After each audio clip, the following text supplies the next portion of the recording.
Part 1. Listening. You are going to listen to an extract from a radio program called English Language Learning, in which the host interviews Lily Hargreaves, a professor renowned for her work on English language learners. Listen to the extract and answer the questions. You should take notes and answer the questions as you listen. You are recommended to spend 5 minutes to familiarize yourself with the questions before the recording begins, and another 5 minutes at the end to tidy up your answers.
Welcome to the third in our series about English language learning. I am Johnny Richards, the host of this program.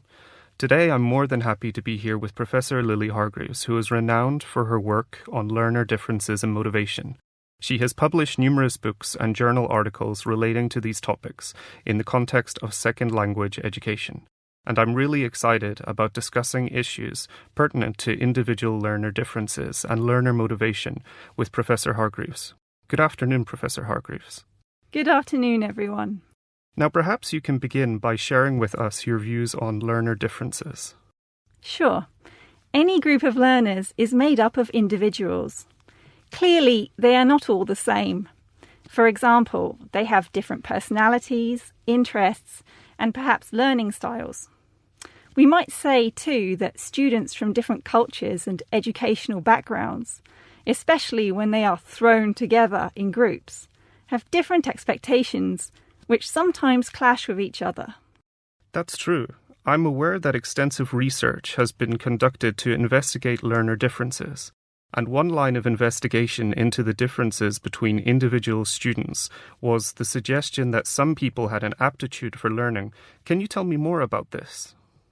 Well, in the 1960s, researchers suggested that aptitude for learning was more highly developed in some people than in others. Aptitude tests were then designed to measure an individual's ability to learn quickly. But the tests have been discredited, partly because quickness of learning is only one measure of success, and also because it can, anyway, be influenced by many other factors, such as motivation. Furthermore, testing someone's aptitude seems to suggest that it is a static mental capacity, yet people's ability to learn can alter rather dramatically in certain situations. Right. It seems to me that some schools in the United States still use either the Modern Language Aptitude Test or the Pimsleur Language Aptitude Battery to predict whether individuals can and will learn languages successfully. That's correct. The problem with these tests, however, is that they have no predictive power about the kind of contact individuals will have with a foreign language, the kind of learning experiences they will have, or the students need to learn it. The fact is that many different people with extremely divergent levels of general education and cognitive skills appear to be able to learn languages remarkably well, given the right circumstances. It is these circumstances that aptitude tests are not able to measure. Instead of trying to say if someone could be a good learner, perhaps it might be more meaningful to try to describe the strategies that students use